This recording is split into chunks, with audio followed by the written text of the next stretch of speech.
Well, hi there, my friends, and welcome back. My name is Stephanie Safarian, and you're listening to episode 526 of Sustainable Minimalists. This is a listener-supported show about intentional and eco-friendly minimalist living, and this is April's quote-unquote free show. I believe it's important to keep putting good quality content out there that you don't have to pay for. I know, oh my goodness, paying for content. Nobody wants to do that. Well, I don't want to work with brands anymore. Brands were paying me. I don't feel like it's aligned with my values to work with brands and peddle their wares on a sustainable conscious consumption podcast. So I'm not. That means that if you like this show, and I'll be just honest right here and now, you're going to love this episode. The content is chef's kiss, amazing, A++. If you like the content and if you get something out of these episodes, I humbly ask that you consider supporting this work. The ways to do that, I'm not even going to waste my breath saying all the ways you can do it. It's in the show notes, and thank you for considering. You'll hear my guest Diane say today that if we don't support our small and local businesses, they will disappear. Guess what, my friends? It's the same with this podcast. If we don't support it, it will also disappear. So thank you for considering. Today, we are talking about using shopping as a superpower. So after we decide we need, want, simply must have an item, how can we shop with intention so that we are supporting the good guys and so that we are voting with our dollars? Today, we are specifically, in the second part of today's conversation, talking about supporting companies who do not rely on forced labor or child labor. So we're voting with our dollars to support ethical, people-first practices. We are also talking about supporting our communities by shopping small and local. And I should add here, diversely owned. Like, why does that matter? Why should we care? We're talking about those two shopping principles specifically today. Here to help me do all of this and more is Diane Osgood. She has 30 years of experience in the sustainability sphere. She is also the author of a new book that is out today. The book is called Your Shopping Superpower: Follow Your Values and Better Your World, One Purchase at a Time. Diane, I'm so thrilled to talk to you. Apparently, I have a superpower. Who knew? And my superpower is unlocked by shopping. We'll get there in a minute. How are you? I'm great. And yes, you do have a superpower. Well, I'm going to talk to you about that in a little bit. But first, I would like to know about you. Who are you? What do you do? And why did you write a book about shopping superpowers? Many years ago, I went off to Borneo in Indonesia. That's a large island full of tropical forests, to volunteer as a researcher on wild orangutans. And sitting on the dock, so it's way in the rainforest, the only way to get around is by river, by boat. Sitting on the dock, I would watch day after day these huge trees go floating down the river, all tied up to be processed into timber and exported to other countries. Tropical timber, that's where it came from. And had this really clear aha moment of, if no one wanted that tropical timber, they would stop deforesting. Because they're not doing it out there for fun. They're doing it because it's a way to make a living, and they would find another way to make a living if that market disappeared. And so it was a really simplistic aha moment, but it has spurred my career ever since. And ever since, I've been working with companies, many name brands that you would recognize, to help them make more sustainable and ethical products. And about 5 years ago, I realized we're not bringing in the shopper. We're not bringing in the you and the me, the people who buy this stuff, to engage them and to help them understand the importance of buying these products. And I realized, actually, it's our hidden superpower.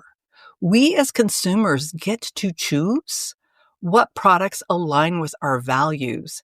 And in doing so, really influence what comes to market, what companies make and how they do it. It's you, it's me, it's us when we go to buy stuff. Because if there isn't any demand for it, those products aren't going to become available. Your story there, your origin story, gives me some powerful visuals. I'm thinking of timber floating down the river. And you made an important point. You said, essentially, I'm paraphrasing, but if no one wanted the product, the trees wouldn't be cut down. If no one wanted the product wouldn't exist. So I'm wondering if superpower number one, and we're not even talking about this superpower today, but I'm wondering if it's a superpower for us as consumers to just decide we don't want this or we don't need this in the first place. Absolutely, it's one of our superpowers. Choosing not to buy something is as equally important as choosing what we buy. Because again, if the demand isn't there for it, if the market isn't there, if the pull from the shoppers aren't there, then the companies are going to either stop making it or innovate it so it's better. They don't have a choice. Actually, we control the market, not the companies. And I think that's why I call it a superpower. And I want to help people unleash it because actually we're the ones in the seat of power. We just need to harness it and use it consciously. I like that. I like that. In a time in which I feel like I don't have much power, I feel helpless in a lot of ways. That fires me up. But we're going to talk today more about what happens after we decide we need and want this product. So we've already done the intentional introspection. We've decided, oh, actually, this is something we want to buy. But I want to actually go at this topic by first talking about cost, like the price tag, because it's a measure that a lot of people shop by. It's the number one thing people shop by, the price. The cheapest is the one a lot of people usually buy. Yeah. Cost is the number one reason people consistently report is why they don't buy quote unquote sustainable products. Only about 8% of shoppers in the US will just automatically reach for what they believe is the more sustainable object, no matter what the price tag is. About 30% will hesitate and will make some trade-offs. And the rest, sustainability might be in their third or fourth level of criteria, but really access and price trump that. Now, why? I want to go over why sustainable products tend to be a little bit more expensive and then smash a couple of myths about that. So using a sustainable product can cost more because the material is of a quality that required more labor. So for example, or more processing, if we look at paper goods, really simple paper goods, recycled paper is actually more costly than a paper good of same quantity that's been cut from virgin forests, that's been produced from virgin forests that were cut down. It's cheaper to cut down a tree than it is to recycle paper. But when we think about the total cost to the environment, obviously that cost equation isn't a true reflection of the total cost. Similarly, organic cotton takes more labor than conventional, which is drenched in pesticides and uses a lot of water. And plant-based natural dyes and fibers, so cotton, I've already talked about, silk and wool, are also more expensive to produce than synthetics and chemical dyes. So an organic cotton t-shirt, a lot more expensive than a polyester one. And these are trade-offs that we make as consumers all the time, looking at content and looking at the quality of the product. But sometimes organic and sustainable and fair trade isn't more expensive. So I was doing research for the book. I spent a lot of time in grocery stores and in other stores and looking online. And for example, I found that organic Cocoa Crisps that were fair trade certified in my local health food store were less expensive than the non-fair trade or the non-organic. So it really depends brand to brand when you get down to that basic commodity product. And sometimes it can be quite shocking that a company that hasn't gone through the effort to get fair trade certification or hasn't made the effort to really make sure they're doing the best they can for the environment is still charging more than a brand that has. Now, there's some important trade-offs, and this is where there's a couple of myths around the price tag that we can smash. One is if we look at how long we use the product. If you buy a t-shirt and you wear it 7 times, which is, by the way, the average number of times a piece of clothing is worn in the United States, 7, and that costs you $25, that's $3.50 every time you wear it. And if it's a cheap t-shirt, you wash it 7 times, you put it in the dryer 7 times, it's probably going to fall apart. Whereas if you buy a more expensive shirt, say one that costs $60, even $65, and you wear it over the course of 3 summers, so about 45 times, it's actually costing you $1.30 per wear. And so if you start breaking down the per wear or the per use, these items that have been made with durability in mind, with good use of natural resources, they actually become less expensive per wear. And similarly for appliances and electronics, those that save water, those that save electricity, that have high Energy Star ratings, they're going to save you money over time. About 18 months ago, I had to buy a new washing machine. And the cost differential between the most energy efficient and water efficient machine was quite substantial.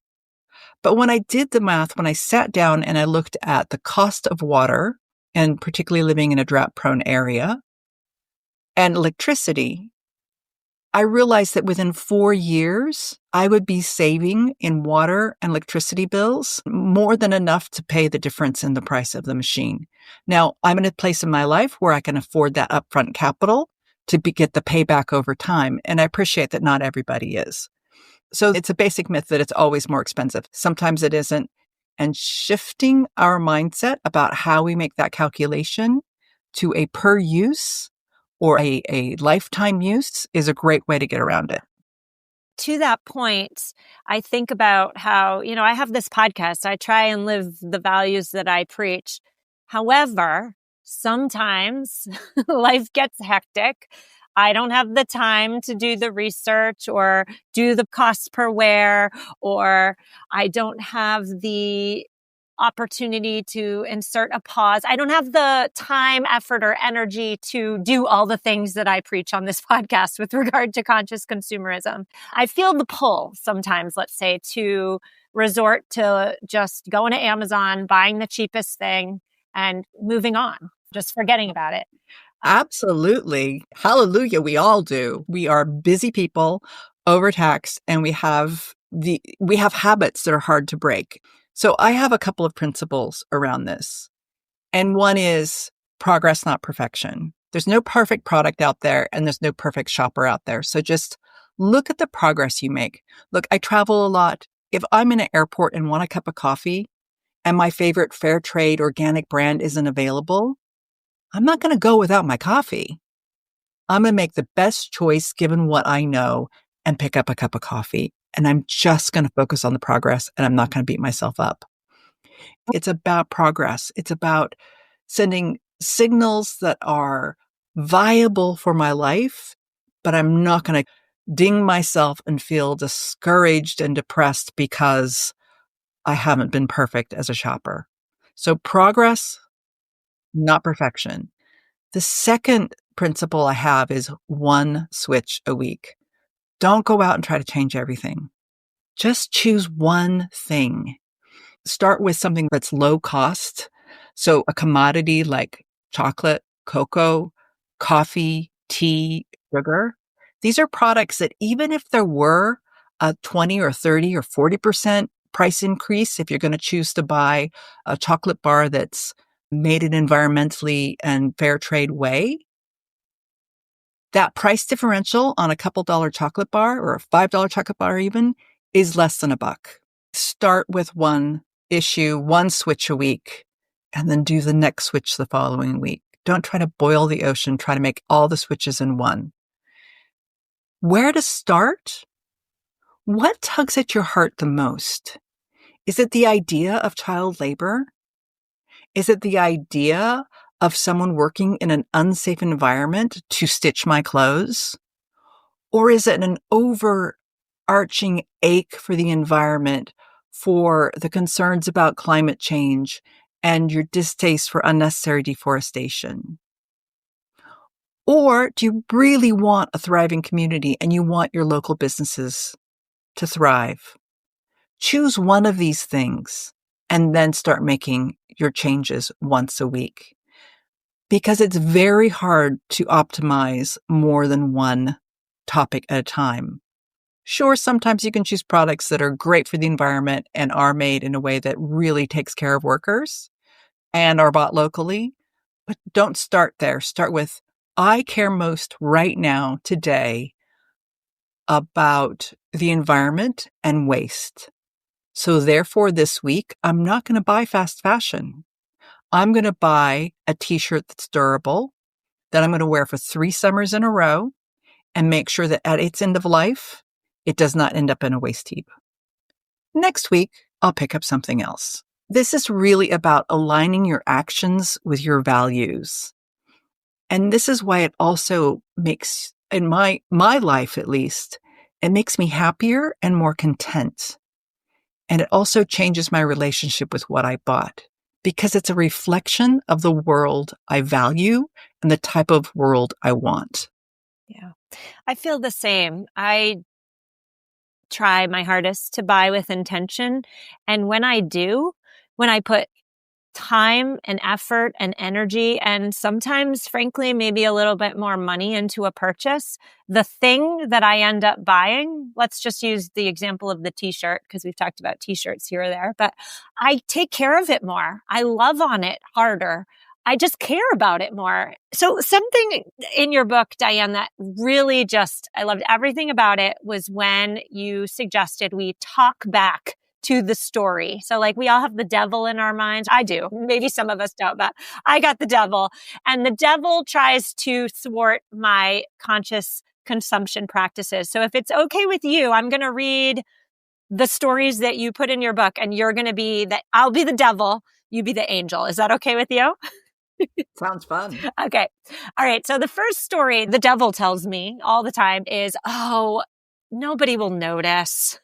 Nobody will notice if you go to Amazon. Nobody will notice if you buy the Hershey's chocolate, let's say, instead of the fair trade chocolate. Nobody will notice. What would the angel say? The angel will say that you will notice because you had an opportunity to act in alignment with your values and you chose not to. And it simply causes internal friction. And it's just this constant, this little kind of, instead of everything running smoothly, it literally is friction because you've told yourself a lie. And when we lie, it just drags us down. So it's an internal cost. You've noticed. Yeah, you've noticed. It drags you down and it eats at you because every time you look at the thing, you're going to be reminded. That's what gets me personally. Okay, I love it. All right, next one. The thing, let's use the example. Let's change it up. Let's say like a hat. Oh my gosh, this hat is so cheap. It's on clearance. Even if I wear it once, it'll be worth it because the price is just so low. I just have to have it at this price. What would the angel say? The angel would say, what's going to happen to the hat after you wear it once? Are you going to ensure that somebody else wears it and that it doesn't end up in a waste heap? Which is, by the way, where 95+% of our used clothes ends up. It's either burned or goes into huge landfills. Very little of it is actually recycled and reused. So what's my responsibility to this hat after I've worn it once or twice? That's what the angel would ask me. And then the angel would remind me, don't you have another hat kind of like that in the back of your closet? Because I certainly have one. How many hats do we need, really? Okay, I have one more. And this one is, of course, okay, so let's say we're on our favorite or not so favorite fast fashion e-commerce site. And we know enough about fast fashion to know that there's probably some child labor, some forced labor involved in order to get the prices as low as they are.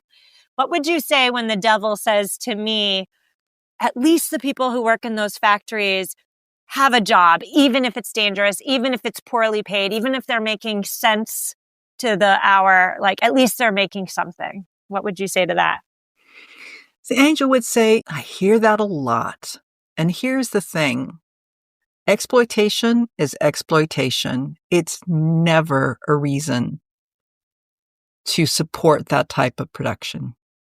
Do we want to be part of the problem or part of the solution? I think. Exactly. By purchasing it, you're definitely part of the problem because you're telling that company, give me more, just like that. I'm not going to ask questions, just give me more. I'm going to be totally selfish here, Diane, and tell you that I've been shopping with the planet in mind for nearly a decade. That's where my emotional pull comes from. That's where I've been spending the majority of my efforts and time. So my listeners also, because this is my show and my passion leads, they're fairly well versed in shopping with the planet in mind. But I'd like to talk to you about shopping with people in mind. So buying from brands that treat its workers fairly. Where do we even start with this gigantic issue? The first place that I recommend starting is to avoid the worst. And by that, we have a list of countries and products. It comes from very serious studies that are published once a year by the US government. And they basically create a table of labor hotspots. Canned fish often comes from Thailand. Very high probability of forced labor, either on the fishing vessels in high seas, meaning outside of national jurisdictions, or in the factory. So simply don't buy canned tuna unless you know where it's from and you know that the company has been serious about it. So my solution is we don't eat it very often. And when we do, it's a splurge because we're buying it from a cannery in the Pacific Northwest. So it's a lot more expensive than the cheap chicken of the sea, but I know that slaves were not involved. The other is cocoa. So cocoa from West Africa continues to have an issue on child labor. And it's not just child labor, it's dangerous child labor. So imagine a young kid climbing up a tree. That's okay. They do that. Kids do. But this kid's carrying a machete and is whacking down cocoa pods that weigh multiple pounds and then climbing back down the tree and carrying hundreds of pounds of cocoa to the collection site. And they do this day in, day out. And so for cocoa, since the origin of the cocoa is very hard to know unless you buy single source, and that's becoming quite expensive, I rely solely on the chocolate scorecard, which just came out. Its annual update just came out last week. And in a glance, it will tell me which major brands, which big brands, which small brands, and which retailers score well on issues of labor and the environment. It's a brilliant tool and it's very robust. And I firmly recommend the chocolate scorecard for those of you who have a little chocolate habit like I do. I'll just give one more example is mica. So any makeup that shimmers is a watch out for me because most of the world's mined mica comes from India. Most of the mica in India comes from 2 areas in the country which have a high prevalence of child labor. And so I have actually written to cosmetic companies, a couple of brands that formerly they were my brands. I love them. And saying, hey, where's your mica coming from? Are you part of any initiative to help the issue around child labor? There is an international mica initiative that many of the cosmetic companies are involved with. But I, in general, try to avoid mica that isn't man-made or makeup with mica. So I'll leave it at those 3 examples, cocoa, fish, and mica. So let's say I'm buying that t-shirt or that hat and I look at the tag and it said it's made in some East Asian country. Bangladesh comes to mind. Where can I go to determine whether this brand is using forced labor or child labor? Are there any certifications that would help me out? Are there any online resources? Yeah, the first thing is if it's fair trade certified, you're fine. And there's a couple of different, I use Fair Trade as a generic term. There is Fair Trade USA, which is a certification. There's also Fair for Life. And there's a couple of others like that. Great to go. If the company is a B Corp, good to go in general terms for this. For clothing, particularly for some of the big brands, I really recommend looking at the website remake.world. Remake.world does a deep dive into the fashion and apparel sector, and they write an annual report that gives a very in-depth review of all the major brands. It's probably a little more than you want to take a look at on a regular basis, but spend a half an hour and educate yourself. And then next time you go to buy something, you can just quickly flip through and check where the brand stands. Yeah. And I'll just add on to that. I'll build on that suggestion, which was lovely. Thank you for offering it. But once you've been in the arena for a while, you know the brands that are doing right. And so you can just keep supporting them. It's the upfront, research, dare I even say a little bit of work. But once that's done, it's done for your whole life. It's part of the upfront costs of making these changes, right? And that's why I say one switch a week. Don't try to do more than that. It's overwhelming. And then you'll get to know which brands are reliable and have made efforts.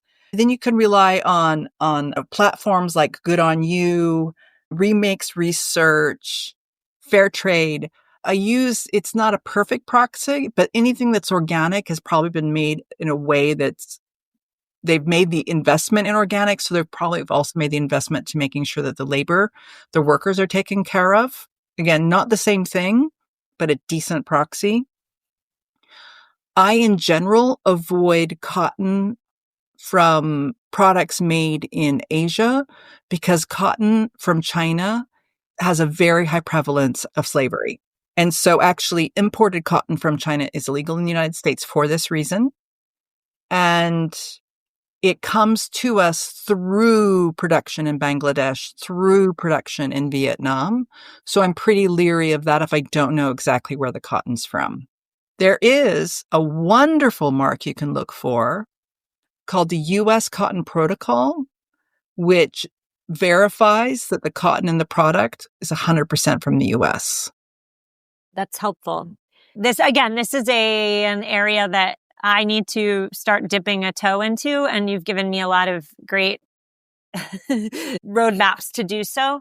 We have some time though, so I'd love to talk to you about shopping with community in mind.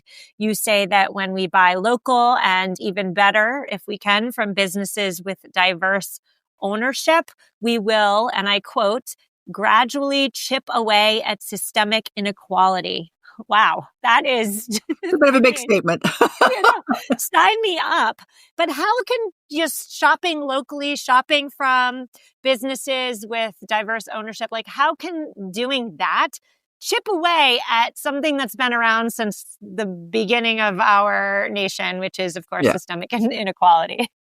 So let's just start with a few facts to lay the groundwork, and that'll explain where this comes from. When you buy from an independent shop in your community, that shop leaves behind or it reinvests in your community about 14-fold more cash, more employment, more taxes, more purchasing that they do locally than a franchise, and much more than when you buy online, it's almost zero. It's not quite zero, but it's very close to zero. So first of all, when you buy from a local independent shop, you're actually providing economic juice to your community at a multifold to what you would if you were buying at a franchise or a big box that's maybe in your tax catchment, but so much of their profits are going back to headquarters and not staying in your community. So if you want a vibrant community, shop at your local stores. Issue number 2, minorities and women, it's very well verified, have a much harder time getting capital, meaning it's harder for them to get loans at the bank. It's just been that way for so long. And so that's why many women who are entrepreneurs have to bootstrap. And they really rely on regular customers because they don't have as much access to cash as their male counterparts. And so becoming a regular customer at any business that's run by a minority or it's owned by a minority or a woman, you're helping them in a way that is so important because, again, it's much more difficult for them to get those loans and to be able to invest that way in their business. And it's hard to say, really doesn't make that much of a difference if I buy my coffee from a franchise or big brand or local Mary and Joe's coffee shop.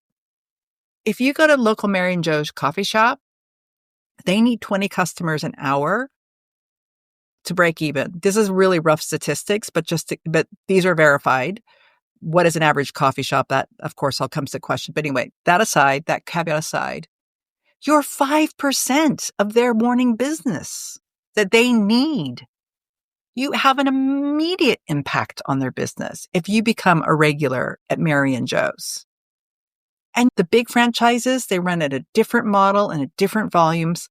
They're not going to really feel your patronage in a way that a mom, pa coffee shop will. And that's just a really easy switch to make. The math is about the same going out to dinner from a family-run business. And again, these are often family-run businesses, often minority or women-owned businesses. It's a great way to support your local community and help those businesses thrive is to become a regular at one of these restaurants.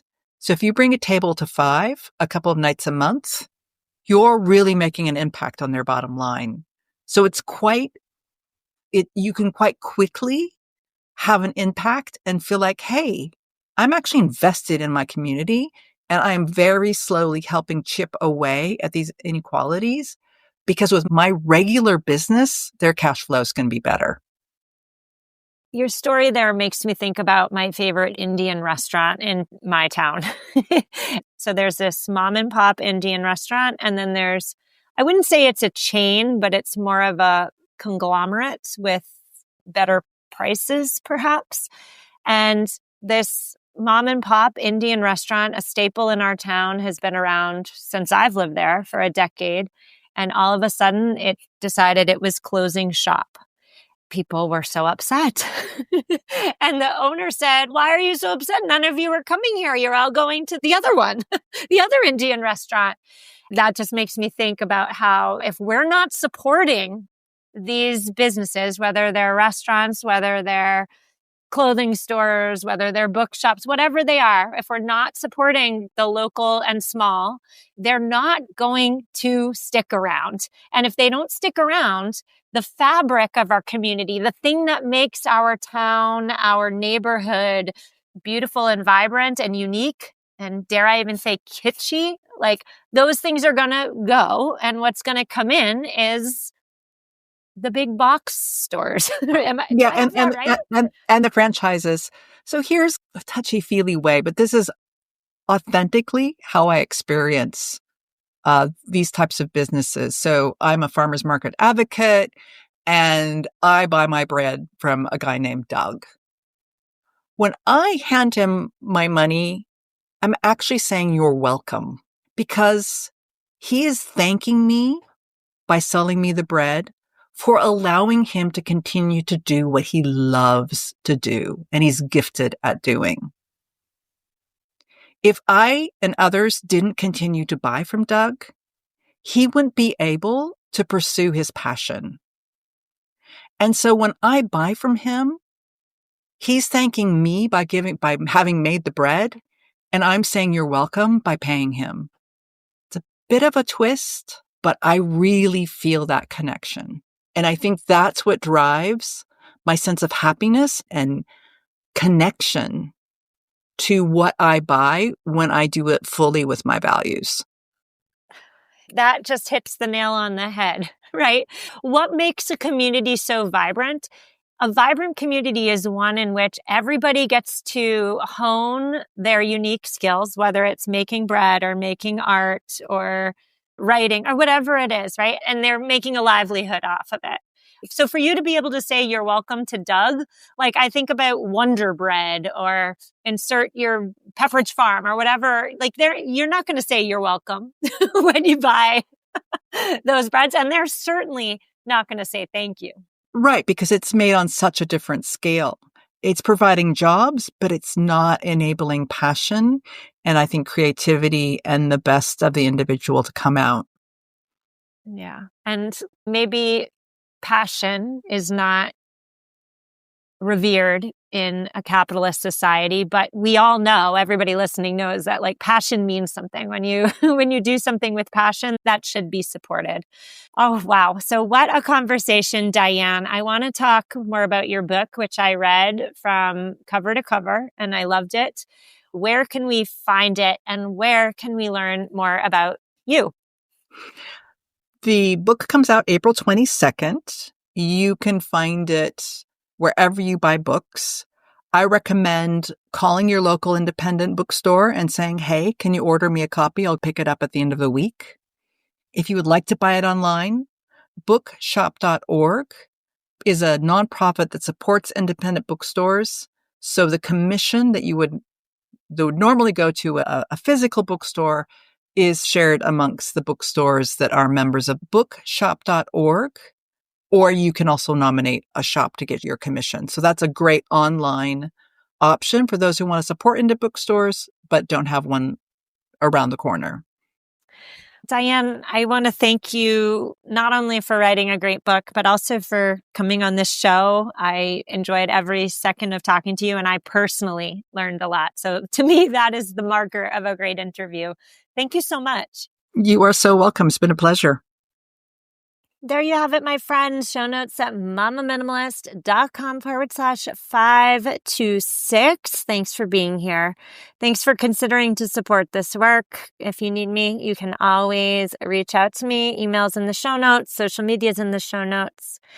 And I'll see you again soon. Take care.